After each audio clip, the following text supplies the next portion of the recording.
Màn ngày nè sơ sbายchợ rương bật chiết được trên này hai cửa mẹ rằm nam mặt phơm hộp tề chẳng tơ tập xa ta tên xoay môi vô mà thu thu chẳng máu lia cho mùi nâng bình pa chàng thực siêu rốt đi tích tâm mà tên tay tơ hai ăn tray nhằm cho mùi tơ cứ hai bàn một bè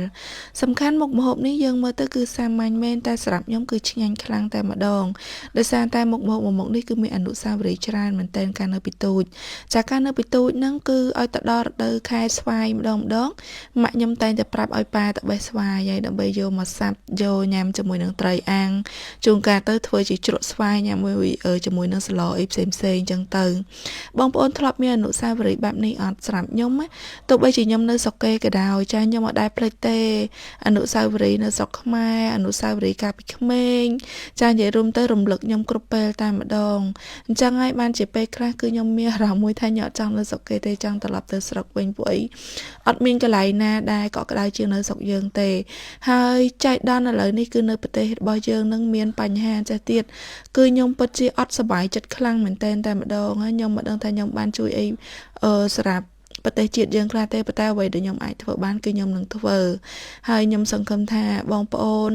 នឹងពង្រឹងផ្លូវចិត្តទាំងអស់គ្នាយើងកុំតក់ស្លុតយើងកុំបាក់ស្បាតយើងត្រូវតែរឹងមាំតស៊ូ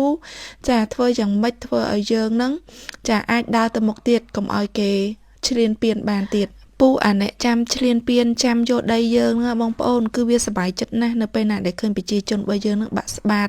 មិនមានកម្លាំងចិត្តរស់ស៊ីមិនមានកម្លាំងចិត្តធ្វើការគឺពួកវាសប្បាយអរណាស់ពួកអី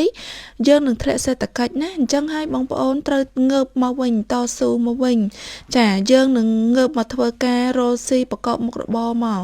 បើសិនជាយើងមានចំណូលគឺយើងនឹងបានជួយបងដែលគាត់ជាជនភៀសសឹកនិងបងវរៈកងទ័ពបានរត់ទៅច្រើនបើសិនជាយើងនាំគ្នាបាត់ស្បាតនាំគ្នាធ្វើអីយើងអត់មានចំណូលឯណាទៅជួយបងប្អូនប្រជាជនយើងទៀតទេដូច្នេះហើយយើងត្រូវរឹងមាំទាំងអស់គ្នាទាំងខ្ញុំក៏ដោយទាំងបងប្អូនក៏ដោយហើយបើសិនជានៅក្នុងវីដេអូនេះមានពាក្យពេចន៍អីខុសឆ្គងក៏សំខាន់តែអភ័យទោសផងអរគុណជម្រាបលាសម្រាប់បងប្អូនដែលគាត់មានស្បែកខ្មៅស្អាប់អលាកគោរោមសាច់គ្រើមកត្រិកត្រើសដូចខ្ញុំពីមុនណាគឺគាត់អាចជ្រើសរើសជាមួយនឹង LNS Beauty នេះបានគឺតានីហ្មងបងប្អូនស្បែកខ្ញុំពីដើមគឺអត់ស្អាតទេគេហៅថាស្បែកអលាកគោរោមស្បែកស្ងួតអីហ្នឹងណាចាគឺ LNS គឺមានជាតិវីតាមីនច្រើនផ្ដល់ទៅដល់ស្បែកហើយសំខាន់មាន PS 50បូកទៀតចាលាបទៅគឺជំនួយស្បែកបានច្រើនស្បែករបស់យើងសស្អាតភ្លឺថ្លាមិនមែនសស្គូណាបងប្អូនរបៀបមើលទៅស្បែកថ្លាចេញមកពីខាងក្នុងដូចបងប្អូនឃើញខ្ញុំកំពុងស្បែកខ្ញុំឥឡូវចឹងនេះបងប្អូនឃើញអត់គឺស្នាមអាកត្រិកត្រើសអាលាកគោរោមអីហ្នឹងគឺថាបាត់សឹងនៅអស់ 90% ហើយលេនេះគឺខ្ញុំបានតេស្តមករយៈពេលរៀងយូរដែរគឺចិត្តមួយឆ្នាំណាបានខ្ញុំទៅសម្រាប់ចិត្តចេញលក់ហើយបងប្អូនមើលសាច់លេគឺថាលាបទៅចូលស្បែកអស់ហ្មងមានស្អិតបតេបតាចាប់ខ្លួនអីទេចាអញ្ចឹងបើសិនជាបងប្អូនចាប់អារម្មណ៍កុំភ្លេចឆាតចូលពេកទាំងអស់គ្នាអរគុណជម្រាបលា